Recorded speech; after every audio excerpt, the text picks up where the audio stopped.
मैं जानता हूं सिंधी समाज के लोगों ने बहुत सारे कष्ट सहे हैं और सिंधी समाज के लोगों ने हमेशा अपनी मातृभूमि के लिए बलिदान दिया है। मैं आज हेमू कालानी जी को भी यहां याद करना चाहता हूं, जिन्हें भारत छोड़ो आंदोलन के दौरान गिरफ्तार किया गया था।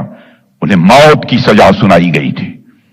सिंध के लोगों ने दया याचिका दायर की और ब्रिटिशर्स ने इसे मंजूर किया, लेकिन उन्होंने शर्त रखी कि हेमू कालानी जी को अपने साथ के क्रांतिकारियों के नाम उजागर करने पड़ेंगे, लेकिन हेमू कालानी जी ने इसे साफ इनकार कर दिया था। यह थी एक नेशनल स्पिरिट, यह थी एक राष्ट्र भक्त की प्रखर भावना। और हेमू कालानी जी को 21 जनवरी 1943 को फांसी दे दी गई थी। आप कल्पना कीजिए कि उस समय वह केवल 19 वर्ष के थे। 19 वर्ष के युवा के अंदर किस प्रकार से प्रखर राष्ट्रीय स्वाभिमान की भावना थी, क्या देशभक्ति का जज्बा था उस जवान का, क्या मातृभूमि के लिए उस नौजवान का प्रेम था। यह दुर्भाग्य की बात है कि उस क्रांतिकारी के बारे में लोगों को जिस हद तक की जानकारी होनी चाहिए वह जानकारी नहीं है, और बहुत कम लोग हैं जिन्होंने उनके बारे में पढ़ा है, बहुत कम लोग हैं जिन्होंने उनका नाम सुना है। मैं हेमू जी को सादर नमन करता हूं, जिन्होंने भारत के स्वतंत्रता संग्राम में अपना योगदान दिया है।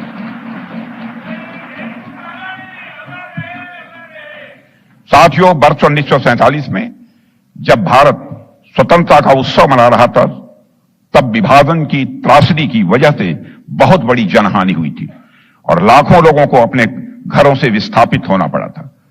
इस कारण सिंधी समाज को भी बहुत कुछ खोना पड़ा है। साथ ही उन्हें एक छल का भी शिकार होना पड़ा। वह छल किया उस समय की सरकार ने। पार्टीशन के समय कांग्रेस ने सिंध के लोगों को भारत आने के लिए मना किया। पार्टीशन के समय सिंध के लोगों को आने के लिए उन्होंने मना किया, जबकि उन लोगों को पता था कि सिंध में हिंदू माइनॉरिटीज को कितना खतरा था।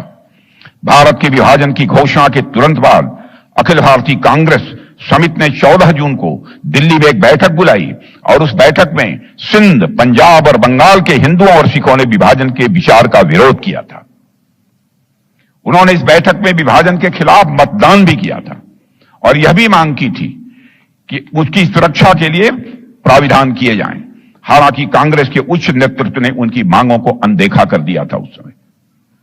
ऐसे समय में राष्ट्रीय स्वयंसेवक संघ ने सिंधी समाज की बेहद मदद की थी। मैं समझता हूं कि सिंधी समाज उसे नहीं भुला सकता है। संघ ने हिंदू समाज के लोगों को सेल्फ डिफेंस ट्रेनिंग भी दी थी और 1943 से लेकर 1947 तक संघ के तत्कालीन सरसंघ चालक श्री गोलवलकर जी ने कई बार सिंध का दौरा भी किया था।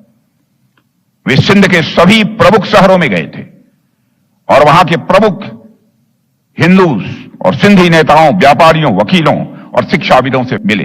और जब अगस्त 1947 के प्रारंभ में उन्होंने कराची का दौरा किया तो लाखों की संख्या में सिंधी हिंदुओं ने उनका स्वागत किया था। इस दौरान संघ से सिंधी जुड़ाव स्वाभाविक रूप से बढ़ा था। और साथियों, भारतीय जनता पार्टी हमेशा से सिंधी समाज के लोगों और उनकी संस्कृति के पक्ष में खड़ी रही है और भविष्य में सदैव खड़ी रहेगी। और बहुत कम लोगों को यह बात याद है कि सिंधी भाषा को 8वीं अनुसूची में शामिल करने के लिए श्रद्धेय अटल बिहारी वाजपेयी ने बहुत ही प्रयास किए थे।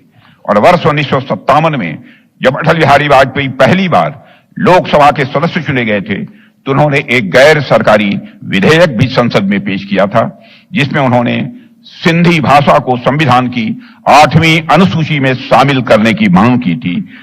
लेकिन श्रद्धेय अटल बिहारी वाजपेयी जी के द्वारा पेश किया गया यह बिल संसद में विरोध के कारण पारित नहीं हो पाया था। वर्ष 1967 में जब लोकसभा में सिंधी भाषा को 8वीं अनुसूची में शामिल करने के लिए बिल आया तो श्रद्धेय अटल जी ने इसका समर्थन करते हुए कहा था, मैं उनका कोट आपके सबके सामने रखना चाहता हूं, जो अटल बिहारी वाजपेयी जी ने कहा था, सिंधी में भारत की आत्मा बोलती है, सिंधी में भारत की आत्मा बोलती है। सिंधी का रक्षण और विकास हमारे देश के सांस्कृतिक विकास का ही एक अंग है। मैं हिंदी भाषी हूं, लेकिन सिंधी मेरी मौसी है और मैं सिंधी का उतना ही आदर करता हूं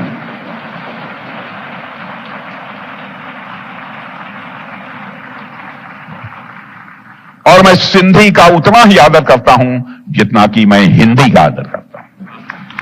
ये अटल बिहारी वाजपेयी जी ने कहा था। यह स्टेटमेंट इस बात का सबूत है कि हम हमेशा से ही सिंधी लोगों के सम्मान के लिए खड़े हुए हैं, उनके हक के लिए खड़े हुए हैं और सिंधी समाज के अधिकार के लिए बहनों भाइयों खड़े हुए हैं और भविष्य में भी जब भी जरूरत होगी खड़े होते रहेंगे।